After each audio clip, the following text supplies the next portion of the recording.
বিবিকে আল্লাহ ক্ষমতা দান করেছেন কেন? এই বিবিটা আল্লাহ পাকের হুকুম মেনে নেক আমল করেছে আর খারাপ আমল গুনার আমল ছেড়ে দিয়েছে, যার কারণে আল্লাহ রাব্বুল আলামিন দুনিয়ার জমিনেও তাদেরকে বাদশাহীর জিন্দেগি দান করেছেন। সুবহানাল্লাহ বলেন। এই জন্য আল্লাহ বলেন, তোমরা জান্নাতে যাইতে চাও, আমি আল্লাহ তোমাদেরকে জান্নাত দিতে চাই। জান্নাতে যাবে কারা? তাদের কথা বলে দিলাম।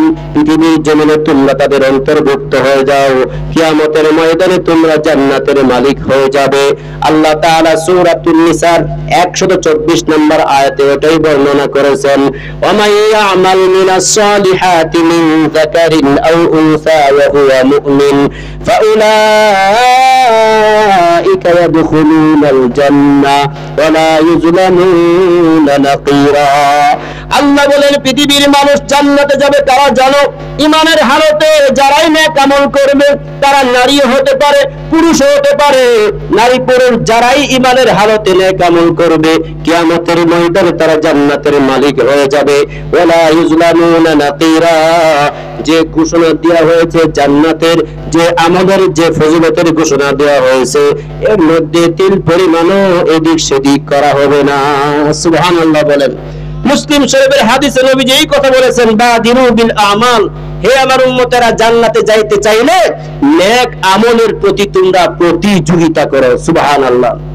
একজনে শুধু 5 ওয়াক্ত নামাজ পড়ে, তুমি 5 ওয়াক্ত নামাজের পাশাপাশি তুমি নফল নামাজগুলো পড়তে থাকো, তাহাজ্জুদের নামাজ পড়ো, এশরাকের নামাজ পড়ো, আবিনের নামাজ পড়ো, এরপরে জায়গায় জায়গায় যে নফল নামাজগুলি আছে এগুলা পড়ো, পড়লে লাভ কি হবে?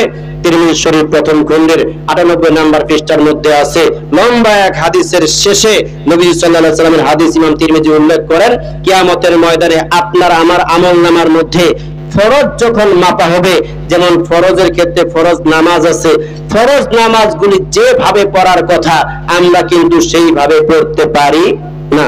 কারণ আমাদের জিন্দেগিতে এমন 2 রাকাত নামাজ নাই যে 2 রাকাত নামাজের মধ্যে শুধু আল্লাহর এই মনে হয়েছে আর পৃথিবীর কিছু মনে হয়েছে না, এবং এরকম 2 রাকাত নামাজ কিন্তু আমাদের কারোরই নাই।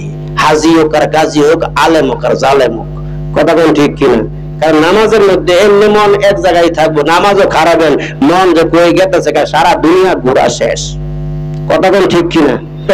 তাহলে ওই নামাজ যেভাবে পড়ার কথা সেভাবে আমরা পড়তে পারি না, ঘাটতি হয়ে যাওয়ার কারণে ফরজের পাল্লা হালকা হয়ে যাবে। ফেরেশতারা বলবে, আল্লাহ কত মানুষ তো নামাজ পড়ছে না, এ তো পড়ছে মোটামুটি